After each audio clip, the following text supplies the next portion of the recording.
go into it. Darren McGarvey, people. Hiya, how's it going? I'm Darren. I'm an author, occasional broadcaster and campaigner around social justice issues. Thank you. I'm Paul and I'm a filmmaker. Hey, I'm Garry. I'm a filmmaker as well. Well, that was fast. We did that. Right, so the whole point about this panel is, and I will say what I just said to the guys, which is like, my filter as a foreigner coming into this country is that there seems to be a very angry generation of young men in particular dealing with a lot of trauma. That's, from my lens, what I see, and that's coming out in stories, because that's usually the way that we heal things. And I wanted Darren on this panel along with Garry and Paul, because can we talk about the book that you're releasing? That just came out 2 weeks ago, a month ago. Yeah, a month ago. Called? Trauma Industrial Complex. And why did you call it that? Well, the subtitle is How Oversharing Became a Product in a Digital World. So it's a book that addresses the phenomenon of public disclosure of pain and all of the different ways that pain can be used or exploited or leveraged in a media and political landscape.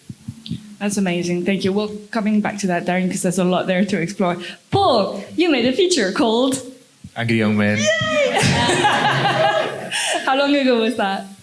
It came out in 2022, I think it was, at Glasgow Film Festival. So a few years ago, but it was written 2016 to 2018, so a long time ago now.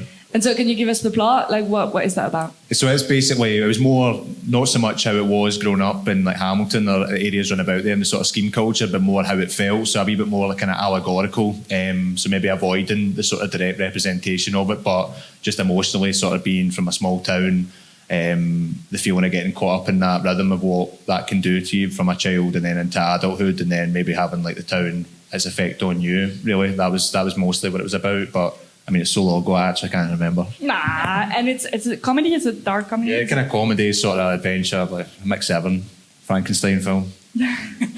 Amazing, thank you. We'll come back to that as well. Garry Fraser. Yes. So you are actually a BAFTA award winning, am I getting this right? Yes, filmmaker for your documentary. And T2. And T2, yes, of course. But your documentary is based on your life. Yes. Oh, come on, give me more than that. Everybody's Child, that's the title of the documentary. Yeah, it's funny. So Everybody's Child was made in 2013, and at the time I was a drug addict. And I guess, even for what Darren was saying as well, I just think to myself now that I'm clean, how the BBC could have got somebody with so much complex needs and mental health problems to sign a documentary about their life. Like, it's not something I regret for a personal journey, but I look at the effect on my kids, I look at the effect, like, stuff that I never considered while I was going through PTSD, all the other stuff that I'm aware of now. I was sitting in BBC offices signing a contract, obviously giving them 6 months to that life, and I just think now, I would never, that's why I, like, argued with the guys that made the scheme, because I was asking like where their aftercare plans was and stuff like that, like how you exploit these people and then just leave them to the Sun and the Daily Record and stuff like that to just constantly exploit, like, yeah. And I just felt like with myself, obviously it was a personal journey and there was catharsis, and I did use the camera, like, so I don't regret what I'd done for my personal healing, but it took me 10 years to heal from the movie. Yeah. That's why you're on this panel. Thank you for that. Darren, I think when I think about Garry's work, there's a lot of healing. Like, healing is the word that comes out for me, because you're doing that as a self-healing process. Like, it's a self-discovery constantly and a self-healing. Do you address healing in your book? Do you? Yes. Mm-hmm. The book is broken into 3 parts, and each part, while addressing the cultural conversation around trauma, it also is structured around what a kind of healing journey looks like, in the sense that there's 3 distinct parts to it, but it's non-linear. Now, what happens when we tell stories is that they have to conform to the familiar rhythm of a 3-act structure, usually, right? And that's the tried and tested method of storytelling. And that's because human beings have evolved to think about ourselves and understand ourselves and contextualise our experiences through storytelling.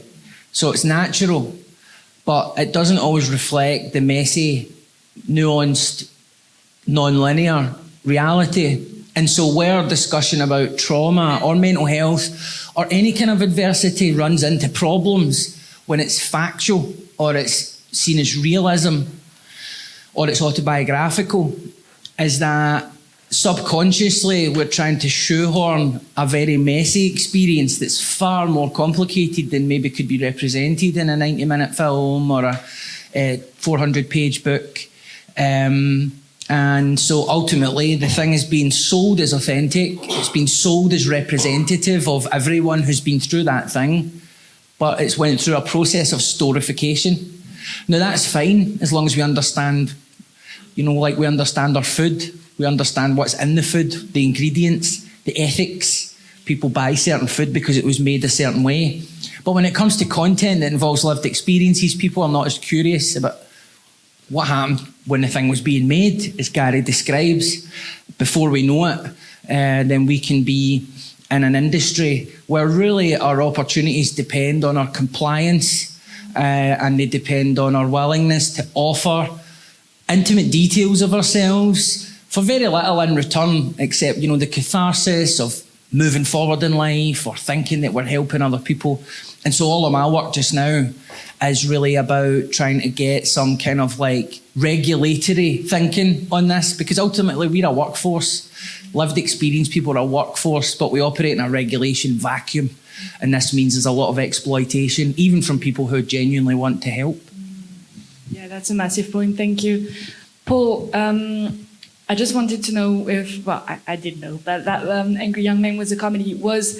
Did the comedy aspect of it come from, again, a sort of, did you need healing around that part of the story? Because it's based on your personal story, is it? I suppose, but I mean, I don't know if this is a different point, or maybe it's just even the same point, but when you were talking about the subject of this, I was thinking about like Stella Adler, right? She was, I don't know if many people know, she was Brando's acting coach.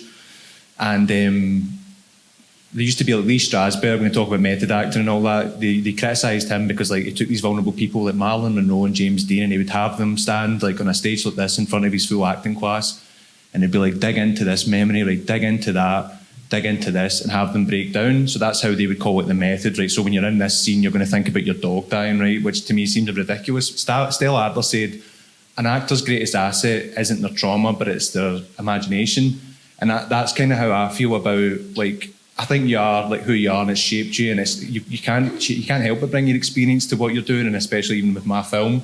But it was more so like, I think it's a deeper well to dig into is the creative side, and to try and maybe it's an avoidance thing than me, but I feel like then put that into structure. Even what you were saying as well, like making of that, I don't know if that's maybe me avoiding the problem, but having it where it's like within that structure and bringing that experience, but then having this creative side where it's like I can then make it something else and it's away from me, if you know what I mean, rather than being like, because I also feel like how can you not help but be, it's going to be one point of view, is your memory accurate? And I feel like if I'm digging into maybe like direct experience, one, my life might not be like that interesting, what I've got to say, it might not be accurate, and then also how do you separate the character from who you are and trying to like, okay, this person crossed me, so this character's going to do this in return. And it's almost like muddied because secretly that's a stand-in for my dad, my son, do you mean someone else? And it's like, but then and I feel like it muddies the waters, whereas if it's just like, I'm what I am and what I write is going to come through in that process, I don't need to then be like, this is a direct telling of that story, if that makes sense. But I do feel that it was my story in some ways, but more, it helps me more to think of it more as just, this is the story, and then keep it away from me. But again, it might be avoidance, if you know what I mean. Thank you.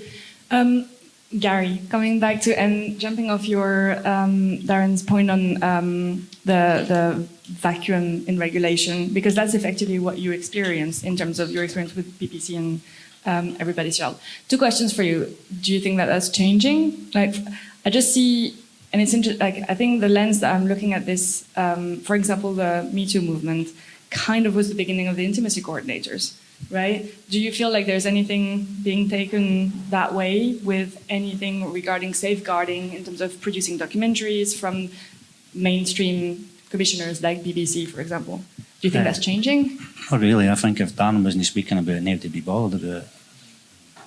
like I didn't feel like I'm not saying middle classes are my enemy, I didn't mean it like that, but like the services and that are set up and designed for me, the commissioning process isn't designed for me, the whole creative industries I feel isn't designed for somebody like me to my process. So I didn't know why they would safeguard that, because it's not something that keeps them awake at night, you know? Yet. Ooh, that resonated. So drilling into that a little bit, what do you feel like? What would you want to happen? What would you feel would be appropriate for your process?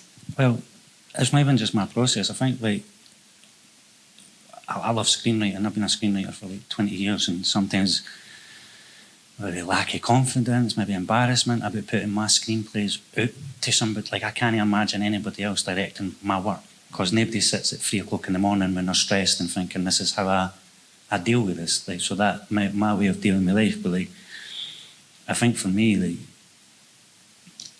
Peter Mullen says it obviously, but like I think in Scotland we are colonised, and I'm not just meaning playing nationalist shit, because I'm so done with Scottish nationalism, British. I just couldn't give a fuck anymore about any of it. But I feel like the colonisation comes with the culture.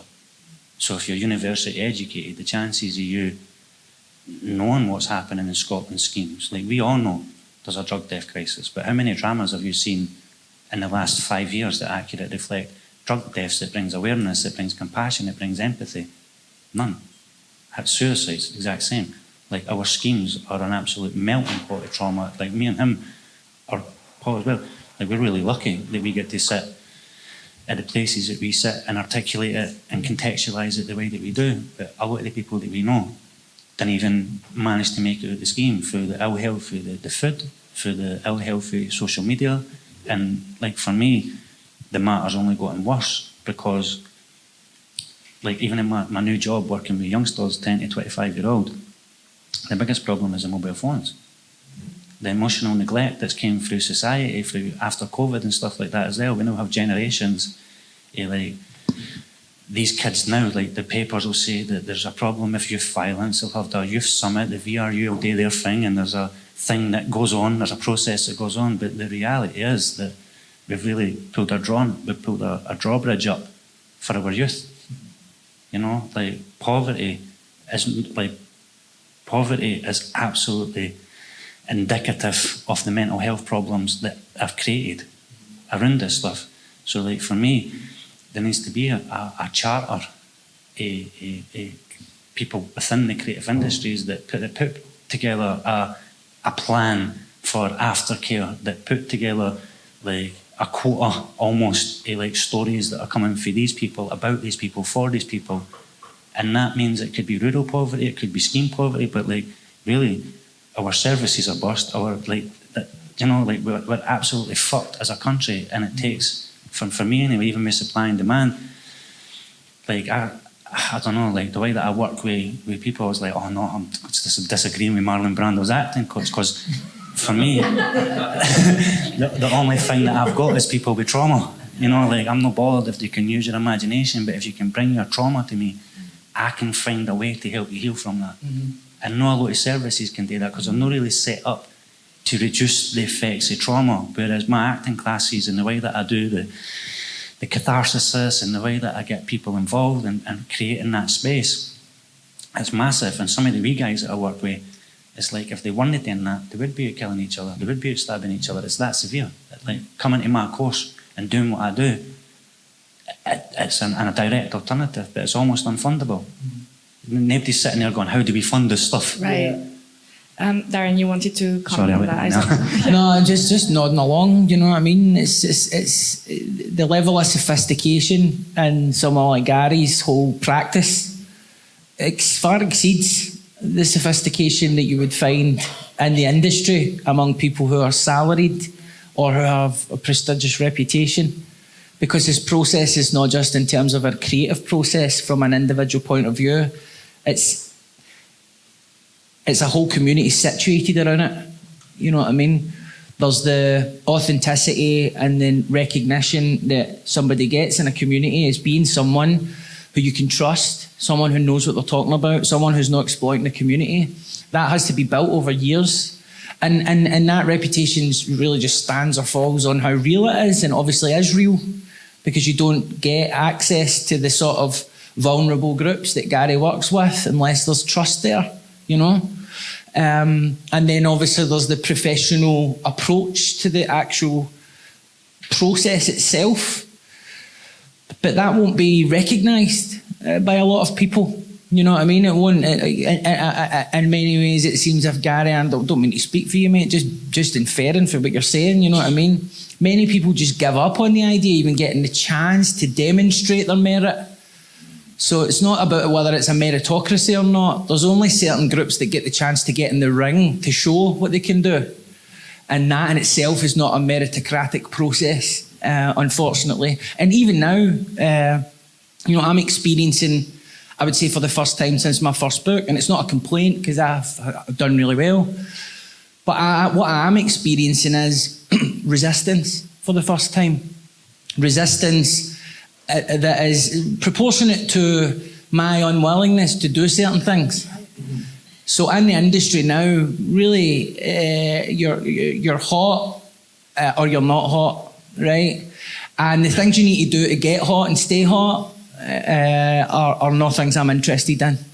So if someone comes to me, why don't we do a documentary where like you go and live in a prison? Do you know what I mean?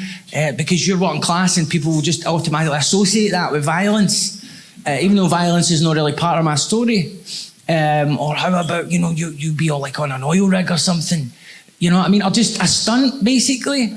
And I know that if I was like, and I'm not disrespecting people who come to me with these pitches. What they're saying is, we hear what you would like to do, but if you wanted to do this, we could probably get this made. And I just think, oh no. There's other people who would just jump at the chance because they want to be visible. See the people that are on telly all the time, the people that are on podcasts all the time, famous people who are really famous. They're not there by accident. They want to be famous before they want to create good stuff. They want the status before they want to be somebody who's known for having integrity. And I don't mean to judge them. I'm just saying they've got agents and publicists that they've instructed, get me on that, get me on that, get me on that, I'll say aye. And those are the people who get green lit because they've got a household name recognition, which means that whether the thing they make is good or shite or indifferent or has no moral core, people will watch it because it gets a big publicist push. And the publicist push is what makes people feel that they need to watch it, whether it's good or shite. And so I'm kind of at a crossroads in my career where I can feel the industry try to batter me into being a talking head pundit guy who goes on Question Time and Laura Kuenssberg every few weeks and jumps on Sky News and GB News and just talks about an issue that's in the news that day.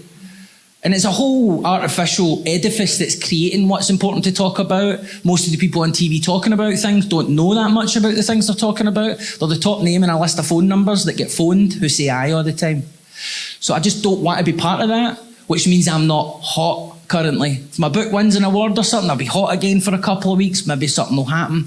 And so really, you know, it doesn't matter what you've done, what you've achieved. Everybody forgets about it in a couple of months and you're back to kind of square one on the Snakes and Ladders board, you know? Yeah, that's fascinating. And I want to come back to Garry in a minute, but Paul,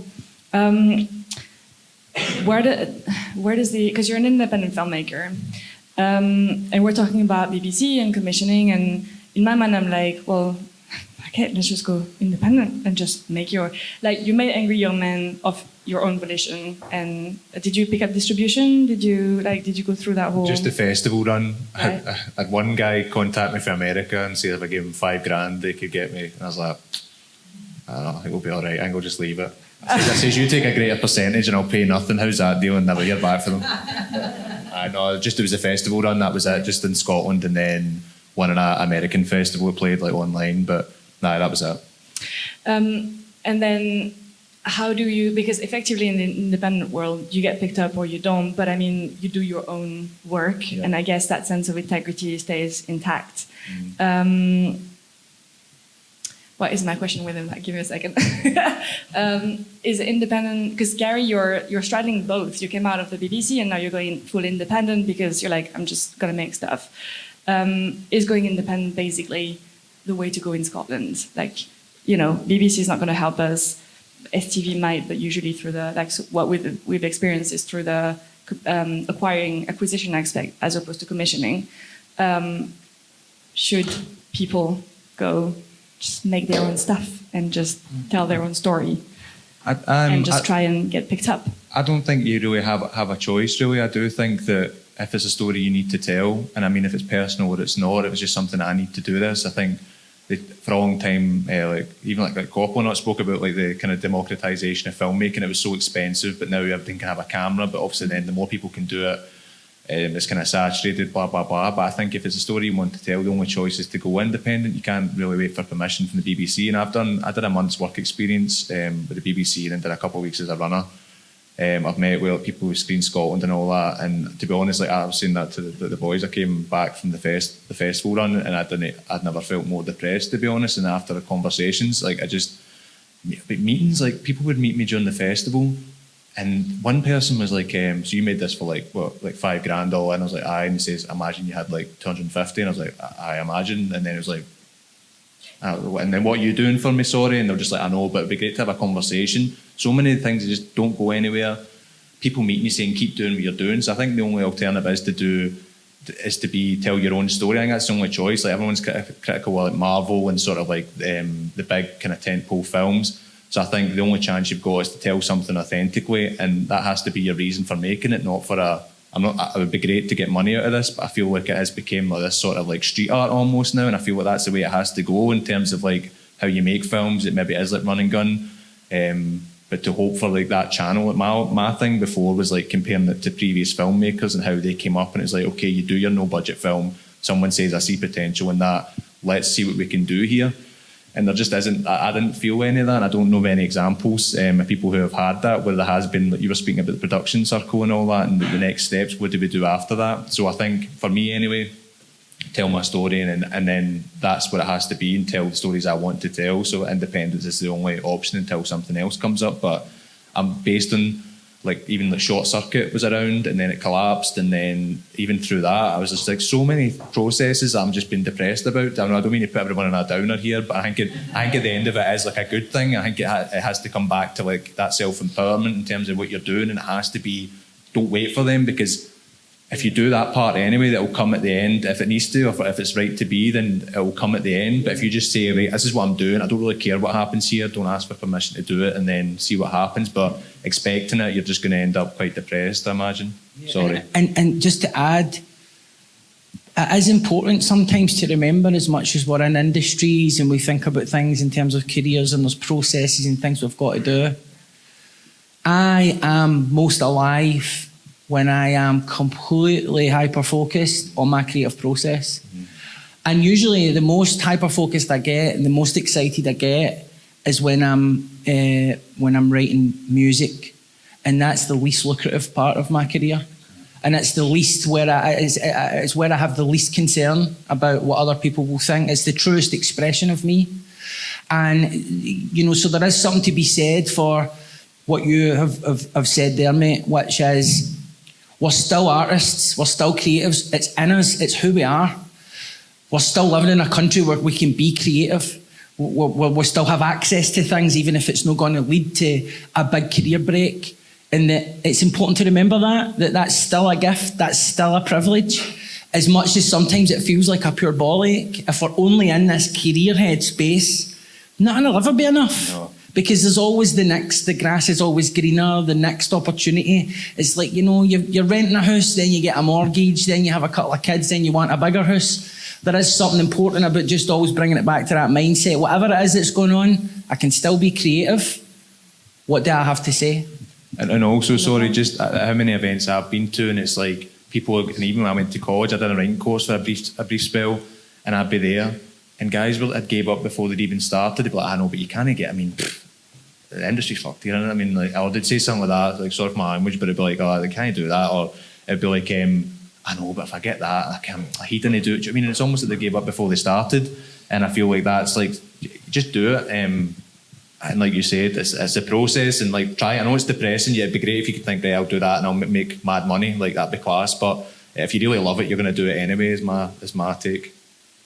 Thank you. Garry, I was like, just of the that's what you're doing basically, is coming back to the creative process as well. It's like there's only so many things that you can control, and what you can control is coming back to that creative process. That's where you're at right now. Yeah, like I think for me, like it's the same again. Like I just love screenwriting.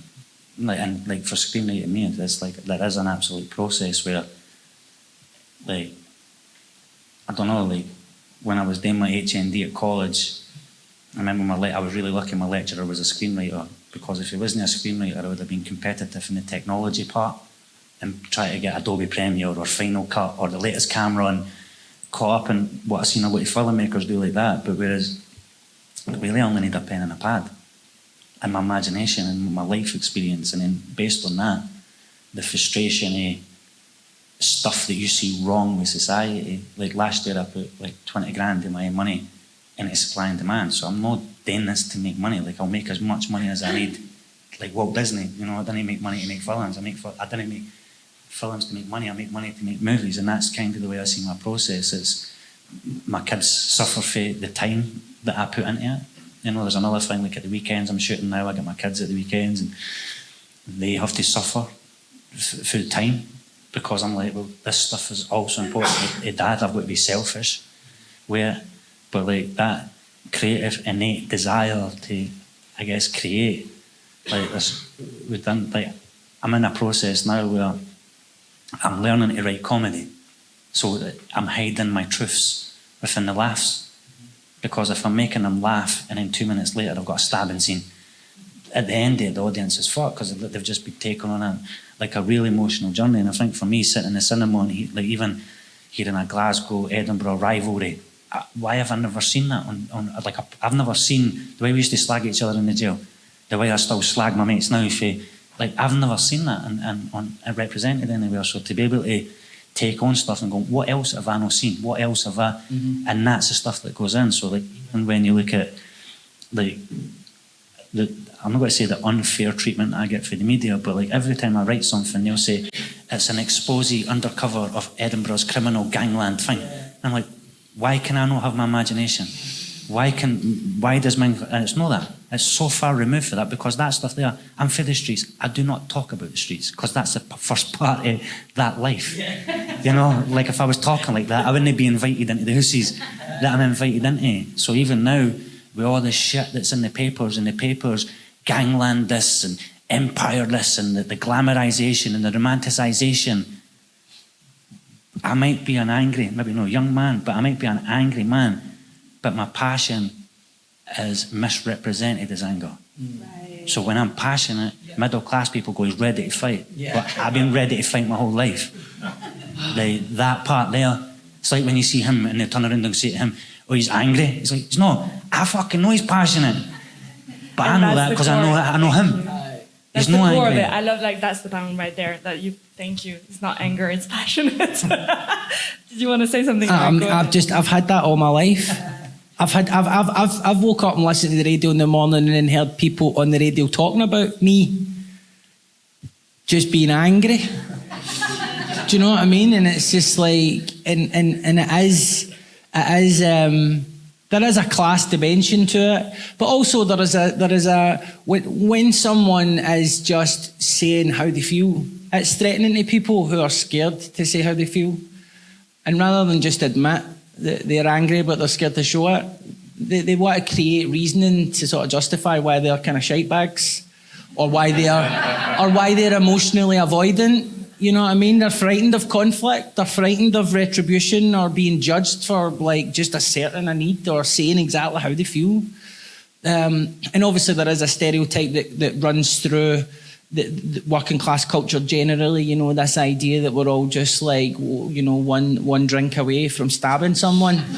Do you know what I mean? Like, and it can be frustrating. It can be frustrating because it's really impacted me at certain points, especially whenever I've tried to defend myself in argument from accusations that I think have been taken too far or are spurious in nature.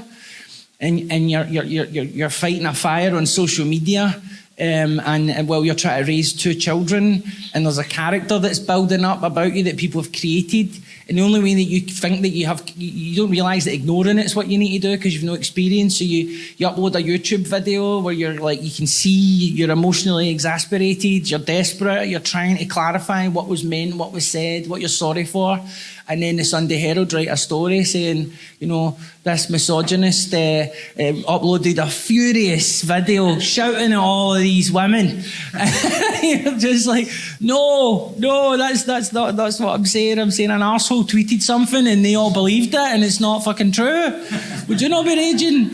You know what I mean? So it can be really difficult. And I think that's the flip side of authenticity. Because one thing I've struggled with for years in all these industries is, man, I've got an antenna for insincerity.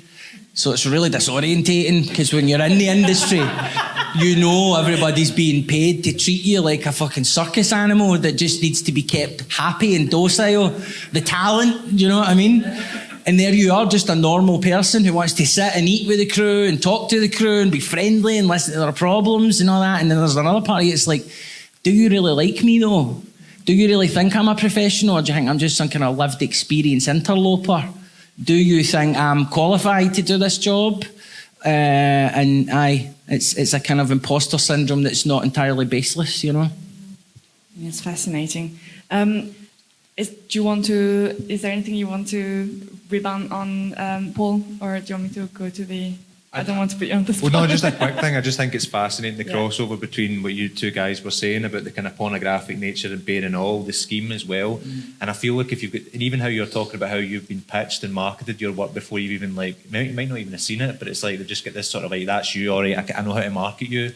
I feel like that's the only way the kind of anything gets through is if they'll take maybe like one story like the scheme and they'll say, right, that's great to use that. But even though you talk about the scheme aftercare, even for an artist, like they might take one story from someone and be like, that's a great one. And then it's be like, right, but that was you. We just wanted that one wee bit and we can say we've done that now and it fits in a box. It's hard not to get depressed about it, but I don't think it is depressing. I think this is really good stuff and I feel like it's proof of it. Like this is progress, I think, really. I do. I don't think it's depressing. I think I'm agreeing with you as well. Like I do believe not just us, but a big society is in a process of like massive change at the moment, and I didn't know what we're changing into. I just know like I'm so much healthier coming off of social media recently, even in myself. But like I was just going to say something there, like obviously Darren writes music and I attempt to write rap music as well. But like even now, like my process is screenwriting is I very rarely sit down and just screenwrite. Like I kindly write bars first, like I write a rhythm. Because I was explaining to some of the guys that I've got shadowing me or whatever at the moment, like then I just do this thing which is you think that you need to write a screenplay, because that's pretty much, for me anyway, I don't know what anybody else's process is, but like that's the last 5 or 10%. There's another 90% of walking around, and I heard James Cameron say it and it really stuck to me, as like the residue of ideas. So like it's great being an artist and having ideas, but putting that pen to pencil, pen to paper and giving yourself the time to get up early and write before everybody else in the house is up, or like just creating an hour a day to put your best work in, but like write rhythm first, like feel something else, and then get words onto paper, write the beats down, write like these characters, write the way people speak on a bus, the way, like, I remember somebody says to me ages ago, he says, I knew you were a writer, and like being a writer is the best thing that I've ever been able to be. Like that is without a doubt my identity, it's how I see myself. Beforehand I used to see myself as a drug addict, but when I became a writer, I became a writer. And now all I have to do is write. But like that writing process, again, it's been like 20 years of like reading, what was it, John York's story or the Blake Snyder. There's so much books that you can read on the craft, the screenwriting, and then you try and, because I just used to think to myself, why can I not remember this stuff? I've read this fucking book 3 times now. And when I sit down to write, I completely forget what the structure is, but it's not really there. It's just enough to reference so you can pull whatever parts you need to go away and write your scenes. And again, we didn't have a lot of time to like workshop and rehearse, but like, didn't be so like godlike around your writing. Like allow your writing for somebody else to come in and take it and bring life to it. Because my writing dialogue, I was watching it the other day there, I wrote the dialogue in the house. I thought it was funny as fuck. They went out and done it, and it was like watching paint dry. And I went, go and try it. Da-da-da. And then that's when the director kicks in. So the screenwriter's only like, again, 30% of the process. The director kicks in for another %. And before you know it, people just forget what you've said a wee bit, and they bring their life experience, their trauma. And before you know it, at the end, you have something that's emotional. It might be shite, but you have an emotional piece of shit, which is something. But you go into Netflix, there's 90%. Which is the industry we're in. Yes, exactly. You go into Netflix and there's like 80%, 90% just emotionless drivel. You know, the streamers, emotionless driven. It's like what you say the other now. But even like the business side to me as well, like at the moment we were looking at creating just our own website and Wix or whatever it is, £200. And you can go on and stream for £5 an episode. So just ignoring YouTube for a second, using all your behind the scenes content for TikTok, Facebook, Instagram, drive all your traffic to a website and then put your feature film or your 30-minute movie onto that, build your audience. Like, that's the great thing about the democratisation of the media. Like, we do have the ability now to be our own distributors. It might be a smaller penny, but if your local plumber, it's much more authentic, much more authentic. So I was looking at Vimeo and going, do I do the Vimeo on demand? And then I'm like, yeah, that interface, I don't know where Jeannie doing the shops has got Vimeo. She doesn't give a fuck about Vimeo, but she will. Somebody in her family will pay £5 for a download. So like that sort of thing about be much more, like, you think it's hard with lawyers and that around screenplays and production, going to distribution. Like these guys, you send your film to that, and before you know it, 2 minutes later, it's away pirated somewhere else. And so even like Film Hub, BritBox, all the distributors, they certainly aren't bothered about somebody coming from Scotland. They will happily, I don't know whose movies here have been bumped, but it happens all the time now. So you need to figure out, like, how do I create this stuff and then hold the space where people can buy and then put that money into your next project. Do you know what I mean? So there's a more rounded process there that the industry just doesn't fit into. They didn't try and make it like that. Well, we went in 45 minutes from one-word answers to a TED Talk. Thank you very much. Thank you. I'm going to open it to you guys because, thank you so much. We hit on a few really, I think, deep things in there. Anyone? Questions for... Yes, Gary. Thanks. I totally agree with just going out and making this stuff, and Gary, Paul, obviously I know you are hungry for it because I see your names everywhere. I couldn't tell you who directed an episode of Shetland, for instance, right? And sometimes your STVs and the BBCs don't take us seriously, so we go out and we make our own stuff and we knock our pan in, and it can be depressing at the end of it when you put it into 40 festivals and got selected for one or whatever it may be. But as well as us knocking our pans in, we ask others as well, like Scott up the back who's doing the sound, did all my sound and stuff. So you ask a lot from others, and then we make it and we build a name for ourselves. But do you think because we're building a name for ourselves, the BBC and stuff are looking at it is going, well, they're doing it anyway? So, because I found more success out of Scotland, and I don't know if it is because we're not waiting for them and they won't take us seriously. So I just wondered how you feel about that. I really don't think they're even that smart or even thinking about it that much. See, from my experience, there's no job security for them. They're all on short-term contracts. Most people, they're getting told, make your sports summary documentary, use your top 10 music videos, your top 20 goals. It's cheap. People like it, get the hits. I think they're in panic mode, and I think they know the wolves are at the door, so to speak, for a lot of them. So I don't even know if it's that calculated, but I do think you're right, and I think that's where the power is. Like you're saying, it might be a lot smaller. It's been democratised. You're not going to get that big contract or get signed that distribution deal. Maybe you will, but the control's there, and you can get something. Do you know what I mean? And then that's the dream. Do you know what I mean? As long as you can keep it going and keep making what you want to make, because that needs to be the goal. Because there's a lot easier ways you can make money if that's the end goal. That's what I would say. I agree. But I also think as well, if you're having value in yourself, one of the first rules of law of attraction is go and date yourself, and suddenly your value rises. It just doesn't rise within. But when I was in Norway with Everybody's Child, there were so many people that I spoke to for foreign audiences that are so interested, French people so interested in Scottish contents. I guess that, what's the stuff that was made in the late 70s, the Peter McDougall stuff, Boys Don't Cry, and so that created a market abroad for Scottish social realism that it's hardly been followed up since. So there are so many people from different parts of the world that are interested in Scottish content. It's just that we have gatekeepers that they try and put this stuff up. That's why, like, even with Edinburgh Festival, I used to go up to the festival in the hope that somebody with a checkbook would see my potential. And now I'm like, I'm not even interested anymore because I'm no bored. Like, I spoke to one of the third top person in Netflix, and I was like, yeah, when I was speaking, she thought I was going to rob her. You know, I was just like, I just made a film on BBC Scotland, it's called The Grey Area, I was done as good with it, and she's just looking at me like, please get this person away from me. You know, and then she'd done a speech like 10 minutes later going, yeah, we're looking for regional content from you. And you're just like, I'm fucking regional. I'm looking for regional content, but not that regional.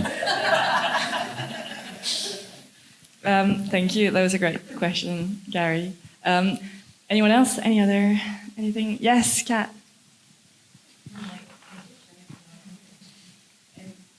Hiya. So I'm really into trying to push more working class stories out there as well. That's kind of my bag. But the resistance that I keep getting met with is a fear from a lot of the middle class creators that I meet of creating poverty porn, which I totally get because, again, it's this thing of everything you've been saying about the lack of safeguarding and kind of just propping them out as a, you know, and I'm like, no. We have to get by that. And I'm just like, what's your thoughts on that? What would be the really best? Well, I have to take some responsibility for the fear that people feel. It's all you. Yeah, because my whole pathway into television was based on an understanding with the people that I was working with. I was like, we need to make something that's the antithesis of the scheme. We want to create an environment that people will be frightened to do something like that ever again. You know what I mean? That was the basic condition of me doing anything. But obviously then what that does is creates a kind of purgatory where unless you've got someone with lived experience leading the thing, then people are frightened that it would look like it's exploitative. I think that's a sign of progress, but the lack of trust in working class creatives to move it forward themselves with a bit of help in terms of logistics and resources, which is what we always need help with, isn't it?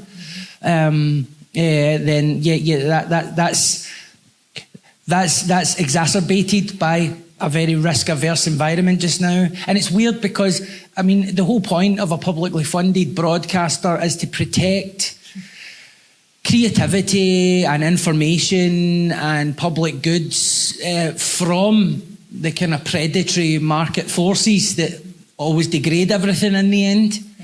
But it seems that even with a public broadcaster that's still reasonably well funded, that it's being kind of gripped by the same kind of commercial incentives and fears as ITV, or, you know, like the whole point of the BBC existing is that it shouldn't be in that headspace all the time. So how you push that forward, I'm not really sure. Because there was a time where I would get invited for coffee and an executive would come in and go like, Darren, what would you like to do next? If you say read names out of a phone book, I think we'll probably green light it. And now you can't get a fucking reply to an email. Do you know what I mean? So I think it's like you say, when wolves are at the door, everybody looks after themselves. Do you know what I mean? And that means it's hard to take risks. I don't know if that makes me feel good that I'm not getting replied back to either, because I thought it was just me. I thought, why are they not replying back? So it's not just me. Right, you guys, we're going to have to call it time. But Paul, I think you're going to have to rename your film to Passionate Young Men. Maybe changes that a bit. Passionate middle-aged men.